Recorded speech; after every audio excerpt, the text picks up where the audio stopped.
ओम नमः शिवाय। हर हर महादेव। आप सुन रहे हैं पौराणिक अमृतवाणी द्वारा प्रसारित शिव महापुराण कथा। कथा को सुनने के लिए चैनल को लाइक शेयर एंड सब्सक्राइब करें। ये आगे की कथा प्रारंभ करते हैं। अथ 10वां अध्याय। सृष्टि स्थिति आदि 5 कृत्यों का प्रतिपादन। प्रणव एवं पंचाक्षर मंत्र की महत्ता। ब्रह्मा विष्णु द्वारा भगवान शिव की स्तुति तथा उनका अंतर ध्यान होना। ब्रह्मा और विष्णु बोले, हे प्रभु, हम दोनों को सृष्टि आदि 5 कृत्यों के लक्षण बताइए। शिव जी बोले, मेरे कृत्यों को समझना अत्यंत गहन है, तथापि मैं कृपा पूर्वक तुम दोनों को उनके विषय में बता रहा हूँ। हे ब्रह्मा और अच्युत, सृष्टि स्थिति संहार तिरोभाव और अनुग्रह, ये 5 ही मेरे जगत संबंधी कार्य हैं जो नित्य सिद्ध हैं। संसार की रचना का जो आरंभ है वह सर्ग है। मुझसे पालित होकर सृष्टि का सुस्थिर रूप से रहना ही उसकी स्थिति कहा गया है। उसका विनाश ही संहार है। प्राणों का उत्क्रमण ही तिरोभाव है। इन सब से छुटकारा मिल जाना ही मेरा अनुग्रह है। इस प्रकार मेरे 5 कृत्य हैं। मेरे इन कर्तव्यों को चुपचाप अन्य 5 पंच भूतादि वहन करते रहते हैं, जैसे जल में पड़ने वाले गोपुर बिंब में आवागमन होता रहता है। सृष्टि आदि जो 4 कृत्य हैं वे संसार का विस्तार करने वाले हैं। 5वां कृत्य अनुग्रह मोक्ष हेतु है। वह सदा मुझ में ही अचल भाव से स्थिर रहता है। मेरे भक्तजन इन 5 कृत्यों को 5 भूतों में देखते हैं। सृष्टि भूतल में, स्थिति जल में, संहार अग्नि में, तिरोभाव वायु में और अनुग्रह आकाश में स्थित है। पृथ्वी से सबकी सृष्टि होती है, जल से सबकी वृद्धि होती है, आग सबको जला देती है, वायु सबको एक स्थान से दूसरे स्थान की ओर ले जाती है और आकाश सबको अनुग्रहित करता है। यह विद्वान पुरुषों को जानना चाहिए। इन 5 कृत्यों का भार वहन करने के लिए ही मेरे 5 मुख हैं। 4 दिशाओं में 4 मुख और इनके बीच में 5वां मुख है। हे पुत्रों, तुम दोनों ने तपस्या करके प्रसन्न हुए मुझ परमेश्वर से भाग्यवश सृष्टि और स्थिति नामक 2 कृत्य प्राप्त किए हैं। ये दोनों तुम्हें बहुत प्रिय हैं। इसी प्रकार मेरे विभूति स्वरूप रुद्र और महेश्वर ने 2 अन्य उत्तम कृत्य संहार और तिरोभाव मुझसे प्राप्त किए हैं, परंतु अनुग्रह नामक कृत्य कोई नहीं पा सकता। उन सभी पहले के कर्मों को तुम दोनों ने समय अनुसार भुला दिया। रुद्र और महेश्वर अपने कर्मों को नहीं भूले हैं, इसलिए मैंने उन्हें अपनी समानता प्रदान की है। वे रूप वेश कृत्य वाहन आसन आयुध आदि में मेरे समान ही हैं। हे पुत्रों, मेरे ध्यान से शून्य होने के कारण तुम दोनों में मूढ़ता आ गई है। मेरा ज्ञान रहने पर महेश के समान अभिमान और स्वरूप नहीं रहता, इसलिए मेरे ज्ञान की सिद्धि के लिए मेरे ओंकार नामक मंत्र का तुम दोनों जाप करो। यह अभिमान को दूर करने वाला है। पूर्व काल में मैंने अपने स्वरूप भूत मंत्र का उपदेश किया है, जो ओंकार के रूप में प्रसिद्ध है। वह महामंगलकारी मंत्र है। सबसे पहले मेरे मुख से ओंकार प्रकट हुआ, जो मेरे स्वरूप का बोध कराने वाला है। ओंकार वाचक है और मैं वाच्य हूँ। यह मंत्र मेरा स्वरूप है। प्रतिदिन ओंकार का निरंतर स्मरण करने से मेरा ही सदा स्मरण होता रहता है। पहले मेरे उत्तरवर्ती मुख से अकार, पश्चिम मुख से उकार, दक्षिण मुख से मकार, पूर्ववर्ती मुख से बिंदु तथा मध्यवर्ती मुख से नाद उत्पन्न हुआ। इस प्रकार 5 अवयवों से युक्त होकर ओंकार का विस्तार हुआ है। इन सभी अवयवों से एकीभूत होकर वह प्रणव ओम नामक एक अक्षर हो गया है। यह नाम रूपात्मक सारा जगत तथा वेद वर्णित स्त्री पुरुष वर्ग रूप दोनों कुल इस प्रणव मंत्र से व्याप्त है। यह मंत्र शिव और शक्ति दोनों का बोधक है। इसी प्रणव से पंचाक्षर मंत्र की उत्पत्ति हुई है, जो मेरे सकल रूप का बोधक है। वह अकार आदि क्रम से नकार आदि क्रम से क्रमशः प्रकाश में आया है। ओम नमः शिवाय। इस पंचाक्षर मंत्र से मात्र का वर्ण प्रकट हुए हैं, जो 5 वेद वाले हैं। उसी से शिरो मंत्र तथा 4 मुखों से त्रिपदा गायत्री का प्राकट्य हुआ है। उस गायत्री से संपूर्ण वेद प्रकट हुए हैं। उन वेदों से करोड़ों मंत्र निकले हैं। उन मंत्रों से भिन्न भिन्न कार्यों की सिद्धि होती है, परंतु इस प्रणव एवं पंचाक्षर से संपूर्ण मनोरथों की सिद्धि होती है। इस मूल मंत्र से भोग और मोक्ष दोनों ही सिद्ध होते हैं। मेरे सकल स्वरूप से संबंध रखने वाले सभी मंत्र राज साक्षात भोग प्रदान करने वाले और शुभ कारक हैं।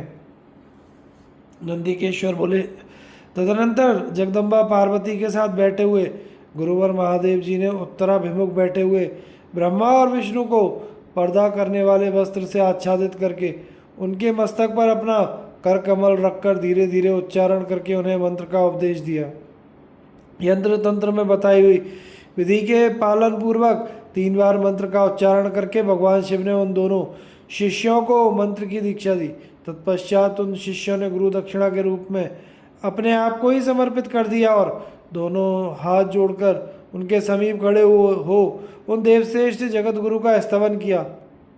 ब्रह्मा और विष्णु बोले, हे प्रभु, आप निष्कल रूप हैं, आपको नमस्कार है। आप निष्कल तेज से प्रकाशित होते हैं, आपको नमस्कार है। आप सबके स्वामी हैं, आपको नमस्कार है। आप सर्वात्मा को नमस्कार है, अथवा सकल रूप से आप महेश्वर को नमस्कार है। आप प्रणव के वाच्यार्थ हैं, आपको नमस्कार है। आप प्रणव लिंग वाले हैं, आपको नमस्कार है। सृष्टि पालन संहार तिरोभाव और अनुग्रह करने वाले आपको नमस्कार है। आपके 5 मुख हैं, आपको नमस्कार है। पंच ब्रह्म स्वरूप 5 कृत्य वाले आपको नमस्कार है। आप सबके आत्मा हैं, ब्रह्म हैं। आपके गुण और आपकी शक्तियाँ अनंत हैं, आपको नमस्कार है। आपके सकल और निष्कल 2 रूप हैं। आप सद्गुरु एवं शंभु हैं, आपको नमस्कार है। इन पद्यों द्वारा अपने गुरु महेश्वर की स्तुति करके ब्रह्मा और विष्णु ने उनके चरणों में प्रणाम किया। ईश्वर बोले, हे वत्सों, मैंने तुम दोनों से सारा तत्व कहा और दिखा दिया। तुम दोनों देवी के द्वारा उपदिष्ट प्रणव ओम, जो मेरा ही स्वरूप है, का निरंतर जप करो।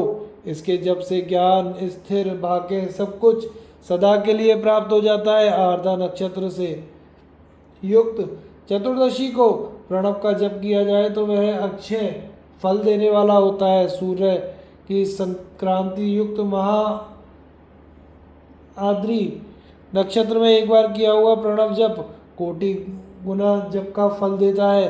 वृक्षरा नक्षत्र के का अंतिम भाग तथा पुनर्वसु का आदि भाग पूजा होम तर्पण के लिए सदा आर्द्रा के समान ही है। यह जानना चाहिए कि मेरा या मेरे लिंग का दर्शन प्रभात काल में ही, प्रातः और संगम मध्याह्न के पूर्व काल में करना चाहिए।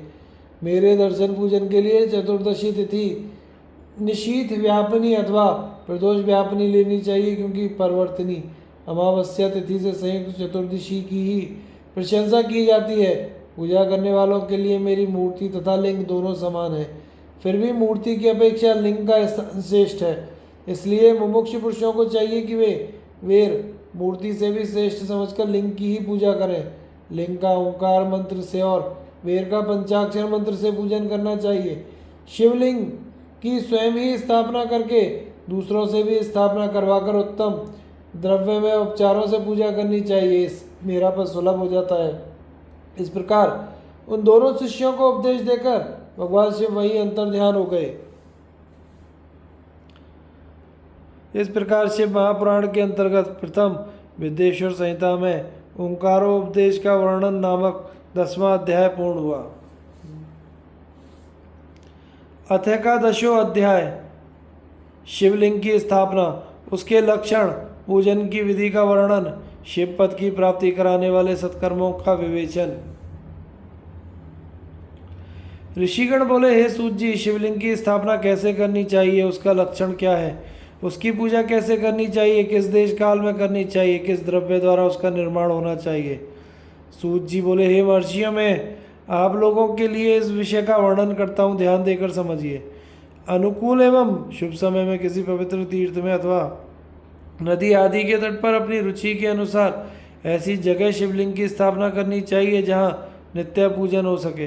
पार्थिव द्रव्य से, जल में द्रव्य से अथवा धातु में पदार्थ से अपनी रुचि के अनुसार कल्पोक्त लक्षणों से युक्त शिवलिंग का निर्माण करके उसकी पूजा करने से उपासक को उसके पूजन का पूरा पूरा फल प्राप्त होता है। संपूर्ण शुभ लक्षणों से युक्त शिवलिंग तत्काल पूजा का फल देने वाला होता है। यदि चल प्रतिष्ठा करनी हो तो इसके लिए छोटा सा शिवलिंग और यदि अचल प्रतिष्ठा करनी हो तो स्थूल शिवलिंग श्रेष्ठ माना जाता है। उत्तम लक्षणों से युक्त पीठ सहित शिवलिंग की स्थापना करनी चाहिए। शिवलिंग का पीठ मंडलाकार, गोल, चौकोर, त्रिकोण अथवा खटवांग के आकार का, ऊपर गोल तथा आगे लंबा होना चाहिए। ऐसा लिंग पीठ महान देने वाला होता है। पहले मिट्टी, प्रस्तर आदि से अथवा लोहे आदि से शिवलिंग का निर्माण करना चाहिए। जिस द्रव्य से शिवलिंग का निर्माण हो उसी से उसका पीठ भी बनाना चाहिए। यही स्थावर अचल प्रतिष्ठा वाले शिवलिंग की विशेषता है। चल प्रतिष्ठा वाले शिवलिंग में भी लिंग और पीठ का एक ही उपादान होना चाहिए, किंतु बाण लिंग के लिए यह नियम नहीं है। लिंग की लंबाई निर्माणकर्ता के 12 उंगल के बराबर होनी चाहिए। ऐसा शिवलिंग उत्तम कहा गया है। इससे कम लंबाई का हो तो फल में कमी आ जाती है, अधिक हो तो कोई दोष नहीं है। चर लिंग में भी वैसा ही नियम है। उसकी लंबाई कम से कम कर्ता के 1 अंगुल के बराबर होनी चाहिए। पहले शिल्प शास्त्र के अनुसार एक विमान या देवालय बनवाएं जो देवगणों की मूर्तियों से अलंकृत हो। उसका गर्भगृह बहुत ही सुंदर, सुदृढ़ और दर्पण के समान स्वच्छ हो। उसे 9 प्रकार के रत्नों से विभूषित किया गया हो। उसमें पूर्व और पश्चिम दिशा में 2 मुख्य द्वार हों जहाँ शिवलिंग की स्थापना करनी हो। उस स्थान के गर्त में नीलम, लाल रत्न, वैदूर्य, श्याम रत्न, मरकत, मोती, मूंगा, गोमेद और हीरा, इन 9 रत्नों को तथा अन्य महत्वपूर्ण द्रव्यों को वैदिक मंत्रों के साथ छोड़ें। सद्योजात आदि 5 वैदिक मंत्रों द्वारा शिवलिंग का 5 स्थानों में क्रमशः पूजन करके अग्नि में भविष्य की अनेक आहुतियाँ दें और परिवार सहित मेरी पूजा करके गुरु स्वरूप आचार्य को, धन या भाई बंधुओं को अभिलषित वस्तुओं से संतुष्ट करें। याचकों को जड़, सुवर्ण, ग्रह एवं भू संपत्ति तथा चेतन, गौ आदि वैभव प्रदान करें। स्थावर जंगम सभी जीवों को यत्नपूर्वक संतुष्ट करके एक गड्ढे में स्वर्ण तथा 9 प्रकार के रत्न भरकर सद्योजातित वैदिक मंत्रों का उच्चारण करके परम कल्याणकारी महादेव जी का ध्यान करें। तत्पश्चात नाद घोष से युक्त महामंत्र ओंकार का उच्चारण करके उक्त गड्ढे में शिवलिंग की स्थापना करके उसे पीठ से संयुक्त करें। इस प्रकार पीठ युक्त लिंग की स्थापना करके उसे नित्य लेप, दीर्घकाल तक टिके रहने वाले मसाले से जोड़कर स्थिर करें। इसी प्रकार वहाँ पंचाक्षर मंत्र से परम सुंदर वीर मूर्ति की भी स्थापना करनी चाहिए। सारांश यह है कि भूमि संस्कार आदि सारी विधि जैसे लिंग प्रतिष्ठा के लिए कही गई है, वैसी ही वीर मूर्ति प्रतिष्ठा के लिए भी समझनी चाहिए। अंतर इतना है कि लिंग प्रतिष्ठा के लिए प्रणव मंत्र के उच्चारण का विधान है, परंतु वीर की प्रतिष्ठा पंचाक्षर मंत्र से करनी चाहिए। जहाँ लिंग की प्रतिष्ठा हुई है वहाँ भी उत्सव के लिए और बाहर सवारी निकालने आदि के निमित्त वीर मूर्ति को रखना चाहिए। वीर को बाहर से भी लिया जा सकता है, उसे गुरुजनों से ग्रहण करें। बाह्य वीर वही लेने योग्य है जो साधु पुरुषों द्वारा पूजित हो। इस प्रकार लिंग में और वीर में भी की हुई महादेव जी की पूजा शिव पद प्रदान करने वाली होती है। स्थावर और जंगम भेद से लिंग भी 2 प्रकार का कहा गया है। वृक्ष, लता आदि को स्थावर लिंग कहते हैं, कृमि, कीट आदि को जंगम लिंग। सींचने आदि के द्वारा स्थावर लिंग की सेवा करनी चाहिए और जंगम लिंग को आहार एवं जल आदि देकर तृप्त करना चाहिए। उन स्थावर जंगम जीवों को सुख पहुँचाने में अनुरक्त हो भगवान शिव का पूजन है, ऐसा विद्वान पुरुष मानते हैं। इस प्रकार चराचर जीवों को ही भगवान शंकर के प्रतीक मानकर उनका पूजन करना चाहिए। सभी पीठ परा प्रकृति जगदम्बा स्वरूप हैं और समस्त शिवलिंग चैतन्य स्वरूप हैं। जैसे भगवान शंकर देवी पार्वती को गोद में बिठाकर विराजते हैं, उसी प्रकार यह शिवलिंग सदा पीठ के साथ ही विराजमान होता है। इस तरह महालिंग की स्थापना करके विविध उपचारों द्वारा उसका पूजन करें। अपनी शक्ति के अनुसार नित्य पूजा करनी चाहिए तथा देवालय के पास ध्वजारोपण आदि करना चाहिए। इस प्रकार साक्षात शिव का पद प्रदान करने वाले लिंग की स्थापना करें अथवा चर लिंग में षोडशोपचारों द्वारा यथोचित रीति से क्रमशः पूजन करें। यह पूजन भी शिव पद प्रदान करने वाला है। आवाहन, आसन, अर्धय, पाद्य, पाद्यांग, आचमन, अभ्यंग पूर्वक स्नान, वस्त्र, गंध, पुष्प, धूप, दीप, नैवेद्य, तांबूल समर्पण, नीराजन, नमस्कार, विसर्जन, ये 16 उपचार हैं। अथवा अर्घ्य से लेकर नैवेद्य तक विधिवत पूजन करें। अभिषेक, नैवेद्य, नमस्कार और तर्पण ये सब यथाशक्ति नित्य करें। इसी तरह किया हुआ शिव का पूजन शिव पद की प्राप्ति कराने वाला होता है। अथवा किसी मनुष्य के द्वारा स्थापित शिवलिंग में, ऋषियों द्वारा स्थापित शिवलिंग में, देवताओं द्वारा स्थापित शिवलिंग में, अपने आप प्रकट हुए स्वयंभू लिंग में तथा अपने द्वारा नूतन स्थापित हुए शिवलिंग में भी उपचार समर्पण पूर्वक जैसे तैसे पूजन करने या पूजन की सामग्री देने से मनुष्य ऊपर जो कुछ कहा गया है वह सारा फल प्राप्त कर लेता है। क्रमशः परिक्रमा और नमस्कार करने से भी शिवलिंग शिव पद की प्राप्ति कराने वाला होता है। यदि नियम पूर्वक शिवलिंग का दर्शन मात्र कर लिया जाए तो वह भी कल्याणप्रद होता है। मिट्टी, आटा, गाय के गोबर, फूल, कनेर का पुष्प, फल, गुड़, मक्खन, भस्म अथवा अन्न से भी अपनी रुचि के अनुसार शिवलिंग बनाकर तदनुसार उसका पूजन करें। कुछ लोग हाथ के अंगूठे आदि पर भी पूजा करना चाहते हैं। लिंग का निर्माण कहीं भी करने में किसी प्रकार का निषेध नहीं है।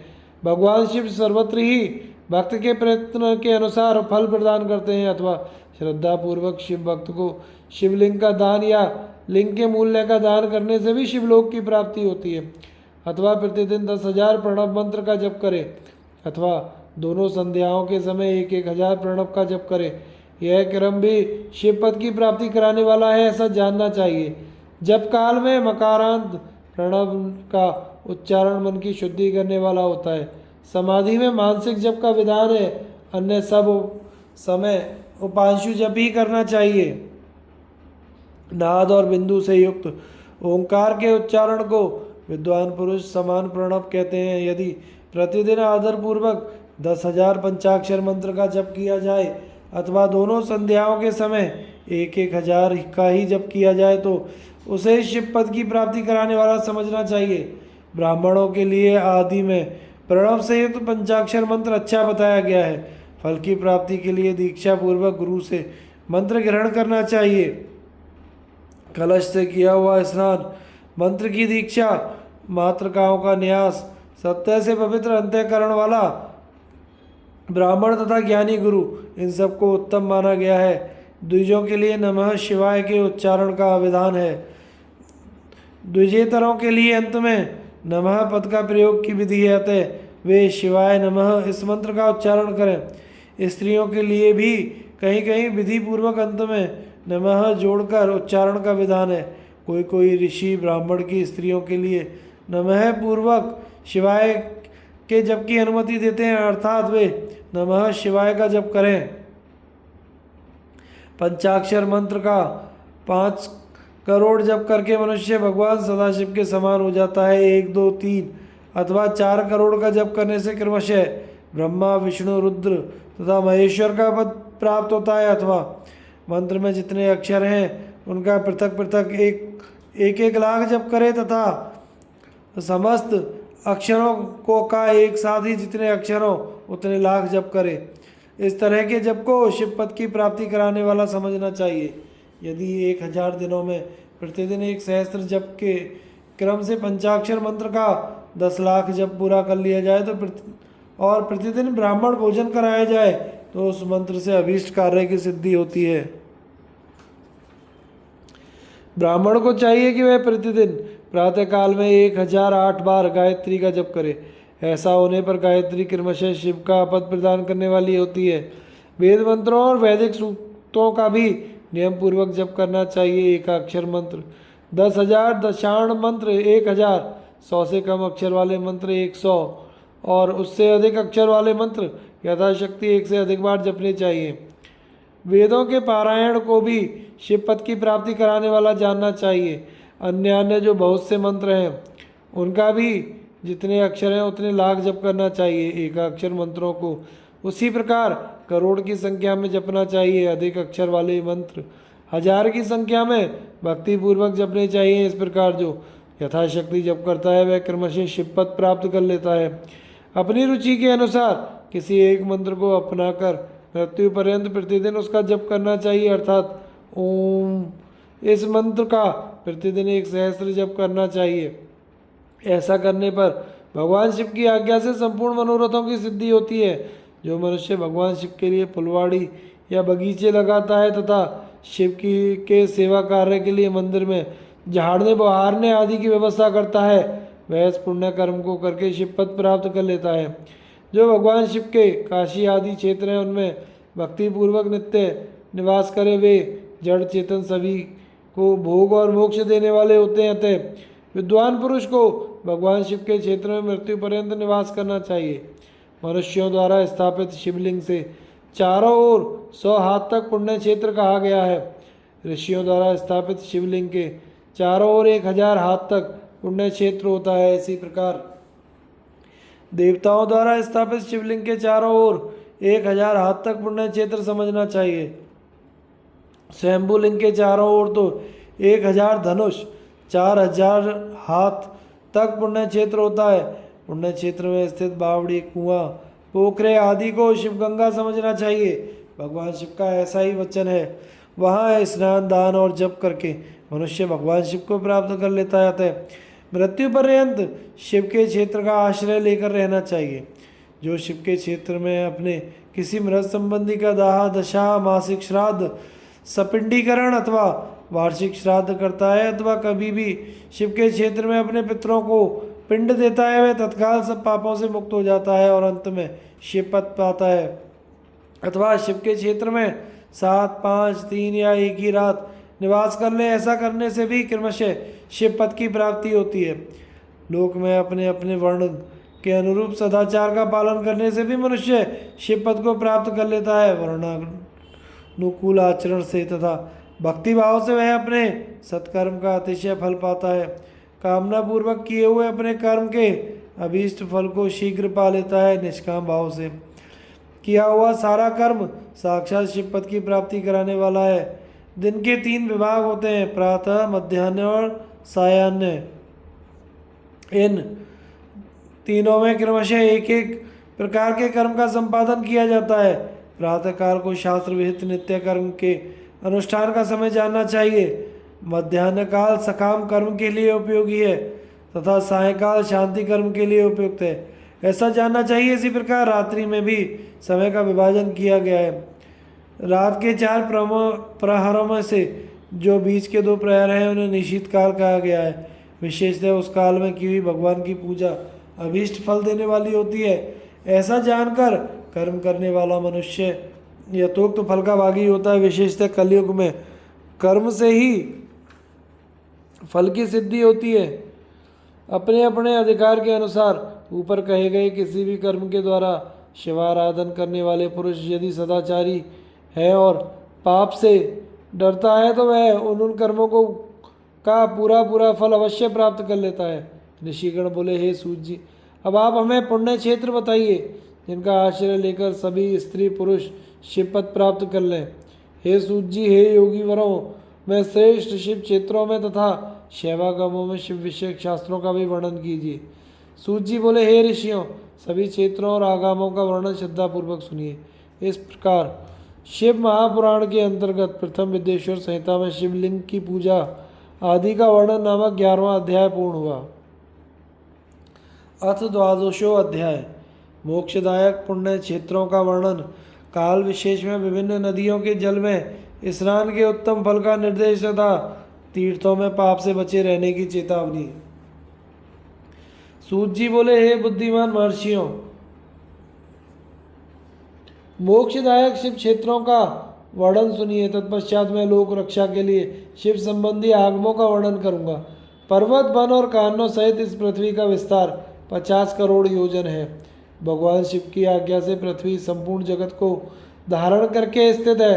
भगवान शिव ने भूतल पर विभिन्न स्थानों में वहाँ के निवासियों को कृपा पूर्वक मोक्ष देने के लिए शिव क्षेत्र का निर्माण किया है। कुछ क्षेत्र ऐसे हैं जिन्हें देवताओं और ऋषियों ने अपना वास स्थान बनाकर अनुग्रहित किया है, इसलिए उनमें तीर्थत्व प्रकट हो गया है। तथा अन्य बहुत से तीर्थ क्षेत्र ऐसे हैं जो लोगों की रक्षा के लिए स्वयं प्रादुर्भूत हुए हैं। तीर्थ और क्षेत्र में जाने पर मनुष्य को सदा स्नान, दान और जप करना चाहिए, अन्यथा वह रोग, दरिद्रता, मूकता आदि दोषों का भागी होता है। जो मनुष्य इस भारतवर्ष के भीतर स्वयंभू तीर्थों में वास करके मरता है उसे पुनः मनुष्य योनि ही प्राप्त होती है। हे ब्राह्मणों, पुण्य क्षेत्र में पाप कर्म किया जाए तो वह और भी दृढ़ हो जाता है। अतः पुण्य क्षेत्र में निवास करते समय थोड़ा सा भी पाप ना करें।